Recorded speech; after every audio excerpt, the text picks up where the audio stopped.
Hi, welcome to Vision and Voice, a discussion panel for everyone to be heard covering a wide range of topics. Today we are discussing book publishing, ranging from self-publishing, hybrid, traditional, and much more. Our panelists are Barbara Donsky, author of Veronica's Grave, as it's known in the US, or Missing Mother, as it's titled in Canada, which is a best-selling memoir about a daughter's search for her mother. Deb Brandon is the author of But My Brain Had Other Ideas, a book about recovery from brain injury. Charlene Jones is the author of Medicine Buddha, Medicine Mind, and Exploration of the Healing Powers of Your Mind. Linda Strader is the author of a memoir titled Summers of Fire about her experiences being one of the first women hired on a fire crew with the Forest Service. So I know that each of you have published in a variety of ways, spanning from self-publishing to hybrid to traditional publishing. If you could just briefly go around and tell us how you got your book published, then we will jump into the questions. So let's start with you, Barbara. How I got my book published was I had finished writing the memoir, and I was about to start sending out letters looking for agents when suddenly I read a piece in Publishers Weekly, and it spoke about Brooke Warner at She Rise Press, that they were interested in women's stories. Send them 25 pages. So I sent 25 pages, and they came back to me, and they said they were interested. So that's how I started on my publishing journey. Great. How about you, Shirley? I've been publishing since forever, and poetry mostly, and a couple of books of poetry, one self-published back in the days when it was called Vanity Press. It was not considered very formal or important. It was kind of you put it under the carpet. You felt ashamed if you had Vanity Press in those days. But we have another book published as well by Heritage Press, an historic press in Canada. When I came to publishing Medicine Buddha, Medicine Mind, I put it out on my own as my own publisher called Heart Tongue Press. And that's basically what I did, is I learned how to publish a book. So I did. That's great. And what about you, Linda? I went the traditional route of querying agents, and I did so for quite a while. It was pretty frustrating because I'd get nibbles, and then I just kept hearing, well, publishing a memoir traditionally is just extremely difficult. The market is flooded. But I was bound and determined to publish traditionally, so I started querying small presses, and they were interested. I actually had 2 offers almost about the same time, which was kind of overwhelming. I went from nothing to now what do I do? And agents were reading it at the same time. So there was a real flurry of trying to make some decisions right near the end. But I picked the small publisher out of California, Bedazzled Inc., and so far so good. Great. And how about you, Deb? I tried the traditional route. I queried a bunch of, publishers and agents. And like you, Linda, I got some nibbles. But then an agent picked it up, good agent, or whatever's considered good. And after a year, she seemed to want to sell it to publishers like a celebrity memoir, and I'm not a celebrity. So I tried some more, and basically publishers and agents wanted me to change it to a medical book, which I don't know about the medicine side. I know a bit. So I was getting antsy at that point, and my writing coach suggested the hybrid route, and She Writes Press looked good. So again, similarly to Barbara, I sent however many pages it was supposed to be, 25. And one thing I liked about them is the fact that they vetted the manuscripts. That was really important to me. And the rest is, here I am, an author, published author. That's great. So why don't we jump into the questions? The first question is, did you use a publicist, and what exactly did they do for you? Let's start with you, Linda. I did not. I did a lot of research, though. When I wrote, when I started querying my memoir, I had written a book proposal, and just because I understood that about 50% of the agents and publishers would ask for one. And part of a book proposal was marketing. And I was very fortunate to have a published author locally here that kind of took me under her wing. And she gave me all kinds of direction about, well, this is what you're going to be doing no matter how you publish. So I've been doing a lot of my own. My publisher will be doing a lot too. I mean, they told me they were going to focus nationally and they wanted me to focus on local venues. So I have been setting up speaking engagements and book signings and all over Arizona. So I feel like, I mean, it would be great to be able to afford to hire somebody to help me with this, but I can't afford to. So it's me. And I'm doing the best I can. And we'll see what happens. And how about you, Deb? Did you hire a publicist? Actually, I did, and it was a good experience. Very expensive. They did a really nice job. They set up. I did quite a bit, but they also they smoothed things out for me and helped with the publicity and stuff like that. But they helped set up speaking gigs and book events. But I did do a lot myself. I guess, I'm trying to think, what else did they do? Well, they set up, was it through them, Shirley, that I got to you? I don't remember. No, you went through my website is where you found me.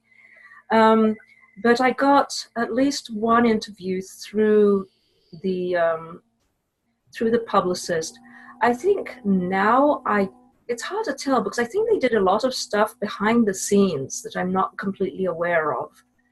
But they did a lot of coordinating, moderating, that kind of thing. Who made your website, Deb? A daughter of a friend, Becca. Okay, so they didn't go the traditional. They didn't do any online marketing for you. No, they didn't. So they go more like getting published in the traditional journals and so on. Are people writing articles about you? Is that what they do? They did, yes, they did do that. They also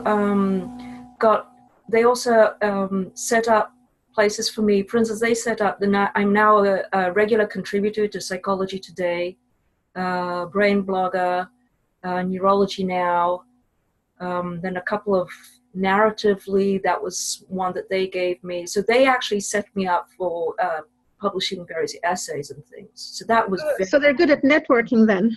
Yes. How about you, Shirley? Sorry. It's okay. You did a great job. You have to be the hostess here, my dear. All right.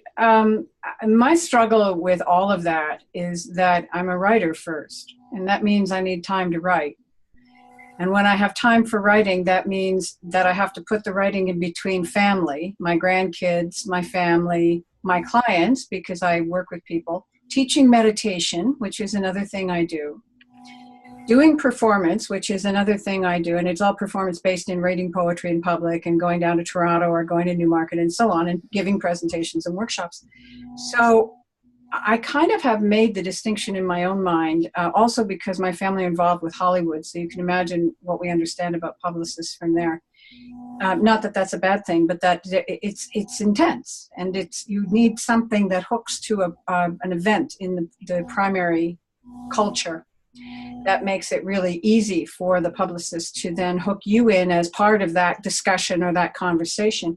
And although I think that eventually my memoir will have that, I haven't really felt that that is the place for me. I work very much from the intuitive, and I really don't feel that that's a route I'm going to take at this point. But what I do is I do podcasts for other memoirists, and I believe very fully in giving first and giving to others and giving them, and then creating like this network of people who I feel very attached to because I've read your work and I've talked to you and you know my face, and I feel so excited. So I kind of feel like my own little publicist up here.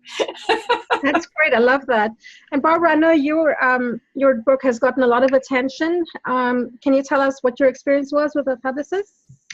Yes, I hired a publicist, and it was on a recommendation by another author. And right away, they decided, it was coming out in May, that this was a Mother's Day winner. That's how they were going to position it in the market. Now, you have to know I'm here in Manhattan, in New York, and they realized that they would like to go to some of the New York venues. So besides the articles, you know, that I write and they placed in different online literary journals and so forth, they also make all the contacts. So the first one that came through for me was the New York Post, and that's a rather large newspaper here. And the way it worked is that when it first came out at 7 in the morning, this is just prior to the election, presidential election, and the article that was trending had to do with the President Donald Trump and with Hillary Clinton. Well, by 10 o'clock in the morning, my article had caught up with them, and it remained on the front page for the rest of the day. After that, though, yes, and after that, they contacted New York Magazine, and one of the writers there fell in love with the story. She interviewed me 4 times before she even wrote up the piece, which was totally beautiful when she turned it out. That was really great. Again, it had to do with that Mother's Day theme. And then here in New York, we have Channel 1 News, cable news, and they contacted me, and this was quite a thrill because they brought me back to the Bronx where I had grown up and where my mother had died. So I got to see the apartment building in the Bronx where I had lived and where my mother had died. And it was a wonderful thing. And then that evening I was on Cable 1 News here in New York. So those were just some of the things that they did for me. But I would have to tell you that one of the most wonderful things is they arranged a national radio tour. So I did get to speak with the morning show host, you know, in 10 different cities. And that was fabulous because these people really know their stuff. They really read the book and they really did their job. So, you know, one day I'm talking to Cleveland, the next day I'm talking to Orlando, Florida. So that were some of the things that they did. You know, there were also other sites that picked it up and ran with stories after having been exposed to the New York Post, to Cable 1 News, and to New York Magazine. So from there, Bravo, TV Online, Yahoo News, they all got onto it. So for me, it was a wonderful experience because I too, I love to write. But on the other hand, marketing, I don't feel is my thing. So yes, we really have to do a lot with, especially when you're with She Writes Press, they expect you to do a lot because that's not part of their model. They're not going to be doing the post-publication PR for you. So that's why I went right away to hire, I hired JKS Communications. They're out of Nashville, and I still have a relationship with them. And for me, it turned out to be wonderful. What did they do for you? Can I ask you a question? I'm sorry? Yes. Can I ask you a question? Of course. Thank you. When you hired this publicity, were you still with She Writes, or had you been picked up by the much larger publisher that you... Oh, no. I started work because, you know, when you hire a PR team like that, they, looking at a May publication, they really start with you in January, and they start making their contacts and finding readers who will read the book, you know, and give you your advanced blurb for your book. So they were January through June with me, but my book was not actually picked up until the following January of 2017 by HarperCollins. And then HarperCollins, tipping the hat to the States, brought the book out on July 4th last year. I see. Lovely. So I was done. I was done with JKS at that point, my PR people. But you had published, you had hired a very high level, it sounds like, a very, very knowledgeable publishing machine that knew what to do and where to place you. Yes, they were absolutely fabulous. And the one thing I liked, because I had heard so many complaints from other writers, they would hire someone, say you hire an individual, and they would never know what was being done, what had been done. And sometimes they would wait for weeks and then send an email and be very, you know, get an inconclusive answer. But with this firm, what they do is they have a program, and other companies use it, I guess, too, and it's called Basecamp. And every day you get to see exactly what's been done, what they followed up on, what kind of feedback they're getting. So I felt very comfortable with that. And of course, because you're going back every day with the same people and you do have a lead person on your account, you get to know them and you really become friends. So for those that don't know what Basecamp is, it's project management software where there's a list of tasks that are assigned, and each person can log in and see what's been done, who's been assigned to what. And you can also upload files and folders, and it's like a communal project management software that's really great. I use it for web design. I use a different version. I use FreeCamp, but it's the same concept. Can I ask one more question, Barbara? Sure. Can you give us a sort of an estimate of what that cost you? And Well, whether your book sales have justified the cost of She Writes and the cost of the publicity person, because I'm a numbers person. Oh, yes, I appreciate that. First of all, it is very expensive. I understand now, because I must tell you that I receive a call at least once a month from another author, some with She Writes Press, some doing differently, asking about PR and what does it cost and if it's worth it. For me, it was definitely worth it. It's very expensive, but I've also been told when I did it, it was $10,000 for a 6-month contract, and you could pay monthly on it. But now I'm told it's up to $2,000 a month. So for a 6-month contract, you'd be paying $12,000. Do you get your money back? I would have to tell you, had I not sold the foreign rights to HarperCollins Canada, I would be deep in a hole at this point, because this wasn't the only thing I did in terms of PR. After that, we writers do things like book bubs and all kinds of ads on Facebook. All of this ends up being very, very costly. So the answer is I'm doing much better because we did sell the foreign rights. And HarperCollins also took the book. It was one of 12 they took to Frankfurt this fall, and they showed it to a lot of foreign publishers. So hopefully, maybe another foreign rights deal will come through. But it's not easy. If you're a numbers person, I could give you more privately, but it's not easy to do. Sure, Barbara. No, I appreciate your candor, and I appreciate your discretion at the same time. So let's move on to the next question. Yes. Sorry, we'll address that one more. Actually, there's a fourth question that will draw more information from that. So we'd like to know if you have any advice for book signings.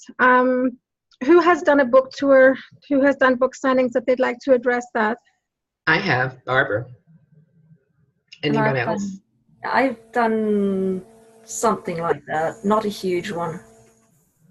Because I believe, Linda, this question came from you. Is that correct, that you are planning on doing a book signing tour? And are you going to do it nationally or just locally? Throughout Arizona, although I do have a speaking engagement in San Diego coming up in May. If you like, I could answer that for Linda. Sure. Okay. In terms of book signings and book tours, I've done a lot of that with private independents here in New York. And at one point, She Writes Press tried to organize a nationwide tour that many of us signed up for. And that was very difficult to do. If, for example, you're doing with other authors and you end up in a bookstore where there are 4 or 5 of you, you're going to have a wonderful time and you're going to sell no books whatsoever. So the thing is that, if you're on your own, it probably works a little bit easier in terms of sales.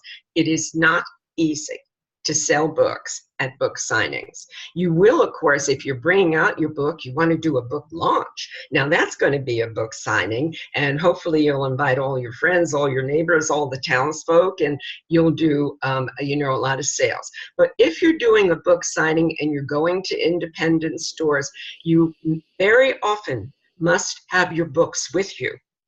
If you're doing Barnes & Noble, which I did here in Manhattan, if you're doing Barnes & Noble, you don't do that. They have your books in the store and they have them ready to be sold. They also do a very nice thing. They take 10 of your books after you finish doing your talk with other people. They take 10 of your books and they sign them. What you know then, if they've signed them and they put them back on the shelf, they're not going back to your publisher. So that was a very nice thing that they did. The other thing I would say, if you're getting ready for a book tour, you're going to do readings. Keep the readings brief. And when I say brief, some people think 15 minutes. No, people cannot listen to you that long. You can take 2 readings and keep them to about 2 to 3 minutes each. I do no more than that. It's very hard. I'm gonna jump in here a little bit and just say that I teach page to stage. I teach being at the microphone. I've never found a microphone I didn't like.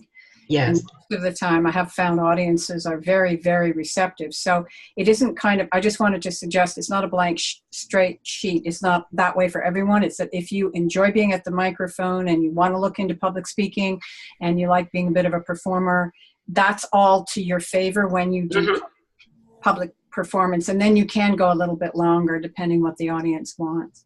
Yes, what they usually want is Q&A, and they love that. And then that's what you try to answer as many questions as you can for them.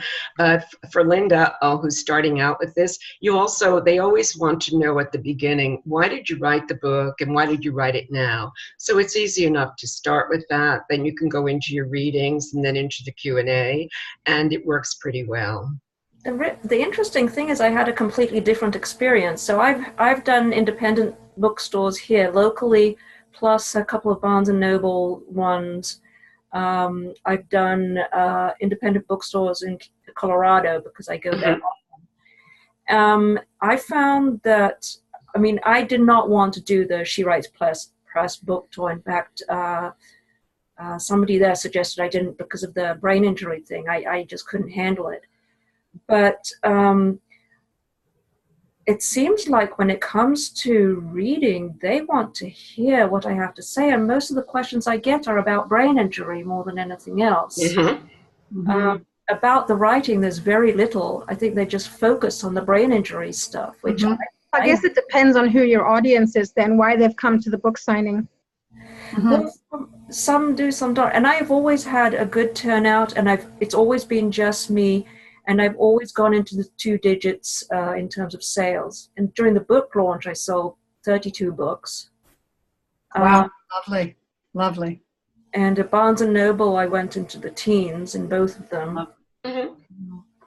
Lovely. I think it's the content too, Deb. Your content is so well written, and yet it's so personal. It's not dry or technical, and it's unusual to find that combo, really. And perhaps about that combination of the location in the country, maybe in Manhattan, Barbara, people are so hurried and rushed, and they just, Colorado's more laid back, perhaps. I don't know. No, because when you say, Barnes & Noble, yes, I think we sold about 30 books that night, so, but some people, including, when you have to put in your order for books, they order thousands of books, and they expect that they're going to be able to sell all of these. So this is where I always caution people. But yes, you can sell, a dozen, you can sell that, and especially at your main book launch, sure. Really smart, Barbara, and very compassionate coming from your knowledge about that. As somebody who's been reading poetry and not selling books for many years, personally, I feel very, very schooled in the not selling aspect of how things rock. Well, I think poetry is having a renaissance, because when I did the Brooklyn Book Fair, this was very funny, with another She Writes author right next to us at the next table. You're outdoors, it's summertime. At the next table were these 2 young poets from Brooklyn, and they had some kind of a journal, a quarterly that they did. Well, their line was going out the park. There were so many young people online that waiting to buy these poetry journals. I thought that was wonderful. It is wonderful to hear. Thank you for that. I love that idea. Okay, so we're going to move on to our last question. Sorry, Barbara. Go ahead. The last question is, perhaps it's the most all-encompassing question, is what do you consider to be the successes and challenges of your chosen method of publishing, and how satisfied are you with your choice? I'd love to hear from Linda on this, because she's gone, I would say, the most difficult route, and against all odds has succeeded in being traditionally published. And there's definitely a certain level of prestige in that, because it's so incredibly difficult nowadays. Can you tell us what some of the challenges and successes were for you? How you finally how you finally got through, and then how satisfied you are with your choice, Linda? Well, I knew it's a long process. From the time that I signed the contract until my publishing date of May 1st was 18 months. And I was like, well, 18 months. And of course, they flew by. But in the meantime, it was very difficult. This is the publisher that I signed with is small. They only publish maybe 27 books a year. And so they're juggling a lot. They're short staffed. So I found it very frustrating to get getting responses from them when I had questions were really, really frustrating. And it got to the point where I was contacting the owner because I had so much silence from them. I thought, I know part of this is normal, but I was just going crazy with, hello, is anyone there? And I was getting really antsy because they were too quiet for me. Because in my world, we're getting close. This is just a couple months ago. And then finally, I just contacted, I emailed the person that I was, the editor that was doing the final edits on my book. And I just asked her, I said, you know what, emails aren't working. Can I just call you? And she said, sure. So we talked for 45 minutes and I realized, oh, there is a human on the other end. And so I'm feeling much more comfortable now. And they let me participate in the book cover design. And actually the design ended up being my idea, which was really exciting. And I really like how it turned out. So that, and they are, from what they're telling me, I don't know how much marketing they're going to do, although they're telling me we're focusing on the national level. They told me that you get a signing at a bookstore, we tell them to call us and have them buy, a dozen books or 24 books. So I don't have to, they're telling me you don't have to buy the books and take them with you. So that was different from what you experienced, Barbara. They're telling me, no, you don't have to do that. And of course, if I decide to bring extras, I guess that's up to me, but I'm still learning how this is all going to work out. I was very careful when I got the contract to read all the particulars. I wanted to make sure that I kept movie rights and foreign rights, and I did. Since I met this publisher, signed the contract, last September, I met an agent here in my area at another panel discussion, very much like this one, but in person. And she thinks my book would make a great TV series. Yeah, that's exciting. You were telling me that the other day, Linda. That's so great. I think all your books should be made into a movie, but I don't really have any say in that. So, I don't know how you'd make a movie out of Medicine Buddha, Medicine Mind, but I appreciate your enthusiasm. Documentary, Shirley. It'd be a documentary. Documentary. There you go. How about you, Deb? Are you happy with your choice of? Yes, I am very happy with it. It was a good experience, having more say in what's going on. I'm in the process of publishing a book on textile techniques. Completely different, I know. And it's a very different experience. Having to compromise more. I don't remember what the royalties are, but nowhere near what we get from She Writes Press. And the other thing is, you work with She Writes Press, there's a community, and that is really nice because there's constant exchanges. What do you think about this? I had this experience. What do you have any suggestions? That kind of thing. I definitely get that impression. Can you explain how they create that community, how they put you in touch with other writers? Through Facebook, through social media. Oh, okay, Facebook, yeah. There's a secret She Writes Press group. There you go. Yeah, they haven't yet taught me the secret handshake, so I don't. But I really enjoyed that, and I've made friends through that. Mm-hmm. So I really like the experience. And how about you, Shirley? Are you happy with your choice? Yes, very much so. I'm very much of the idea, as I said, that my position is that I'm supposed to write. And if the universe wants me to be involved at a bigger level than what I can actually do as a pedestrian, then the universe will have to arrange that because I'm busy writing. And that sounds kind of silly in a way, given all the expertise on the panel here, but I am a confirmed mystic, it's true. And I also reached out to She Writes Press in a different way. I reached out to them as a podcaster. And so I've been able to read a lot of books by the women, and it's predominantly women who write for She Writes, of course, but they have a subsidiary organization that does accept male writers as well, men, but I have not had any of their work. And I'm also asked She Writes to send me mostly memoirists. And so I have this wonderful experience with She Writes where many of the publicists that She Writes will connect with me, even though I'm very, very unknown and just a small amount of viewers or listeners who are interested, but it always gets a little hit every time I put it out. And eventually down the line, I hope to have you market it more for me. Melissa, I'm talking to our hostess here. Just a quick note to the watchers and the listeners. All of the links to each writer's website will be included in the article. So if you want to find out where you can buy their books and so on. And so we're getting short on time. So Barbara, how happy are you with your choice? Things have worked out pretty well? Things have worked out very well. I just was happy right away with She Writes Press for all the reasons that are mentioned. And also it gave me this great opportunity to be picked up by HarperCollins. So I'm delighted. Well, I'd like to thank Linda, Charlene, Barbara, and Deb for sharing your experiences with us today. And I wish you a lot of success with your books. Thank you so much for being here. Thank you, Melissa. Thank you. Thanks.